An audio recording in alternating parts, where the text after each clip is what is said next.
Hello mga kumare! Welcome back to my vlog. Kahapon nga pala ito dahil Sunday, it's family day. At dahil busy si Mister, hindi na kami lagi nakakalabas. Eto, nagkataon lang na meron siyang nilakad kaya sumama kami. Dito nga pala yan sa may Green Hills Shopping Mall.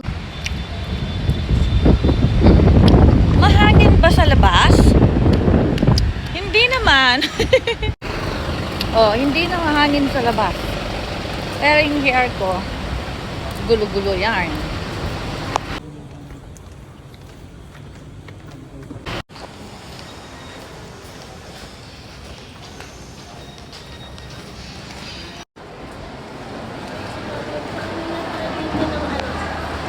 So ayan na nga, at paikot-ikot ang mga person, naghahanap kami ng kainan na masarap dahil nga napagod kami. Minsan na nga lang kami makalabas dahil si Mr. sobrang busy sa kanyang work. Mabuti na nga lang at may lakad siya ngayon kaya nakasama kami, o diba?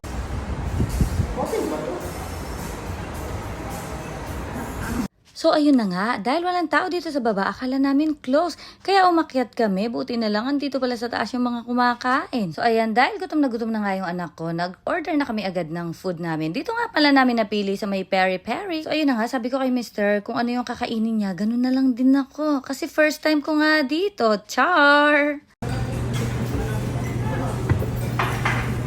Grabe naman, ang gwapo naman ang asawa ko. Araw-araw ako naiindaw. Sinong kamukha niya? Dami niyang kamukha, diba? Ay, grabe yan. So, ayun na nga mga kumare. Kailangan ko siyang bula-bulahin para lahat ng orderin ko, orderin niya. Char! Joke lang po. Hindi naman ako malakas kumain. Basta may chicken at pasta, okay na. Hello mga kumare. Hindi siya diet kasi kain ng kain. Nadagdag pa yung timbang. Ang galing. So ayun na nga, natawa ako sa sinabi ng anak ko. Habang binivideohan niya pala ako, nagsasalita siya. So ito na nga pala yung kanilang mga menu, mga kumare. Mura lang dito at ang sarap-sarap pa. Sa oil ko. One beef stock. O, Pak, Aura, sorry po sa na-videohan ko. Hindi ka naman kita, ate girl. Hetong chicken skin na to, napakasarap at napakalutong niya mga Mars. Kaya pag kumain kayo dito, itry nyo to mga kumare. Hindi talaga kayo magsisisi. Kaso nga lang medyo nabitin ako kasi nga ang konti ng serving. Isa din to sa mga nagustuhan ko na food nila, itong pasta na ito. Nalimutan ko ng pangalan. At heto nga ang kanin ko, rice pa lang, ulam na. O diba? Magugustuhan nyo din to at kung mahilig kayo sa spicy, eto yung ordering nyo.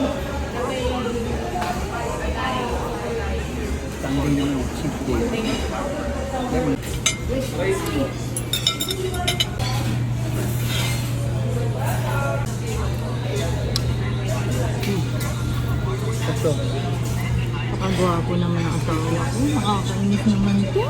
Kasar.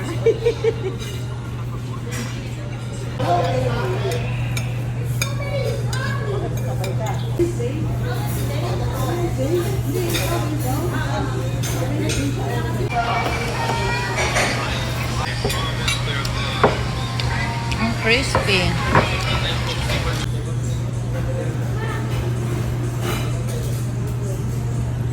Sarap.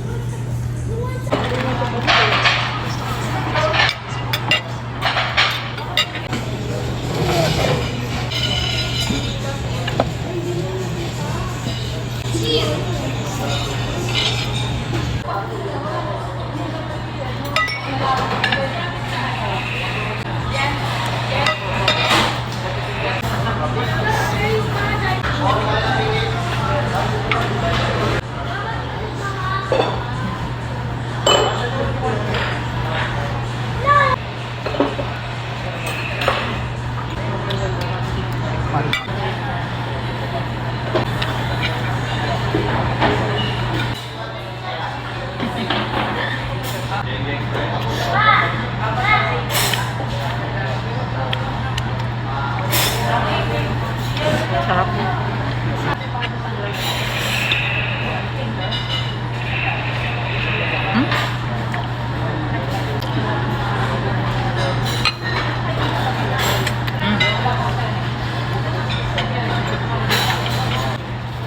Talo na ata ako sa challenge. So ayun na nga, sa sarap ng pagkain, hindi ko na inisip na may challenge nga pala kami ng mga kapatid ko, pababaan ng timbang. Abay mananalo ata ako sa pataasan ng timbang. Napakasarap naman kasi ng pagkain dito mga Mars at sobrang gutom na gutom talaga ako dyan. Di naman nalata, di ba no?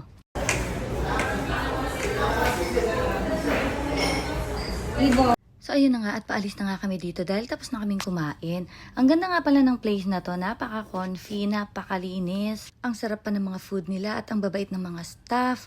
Tapos pangalawang beses ko pa nga lang pala kumain dito sa Peri Peri. Sa may Mega Mall yung isa na branch nila na nakainan ko. Matagal na yun, 2019 pa ata mga Mars. Pero ngayon ko lang na-appreciate yung sarap ng chicken nila. So ayun lang, thank you for watching. Bye!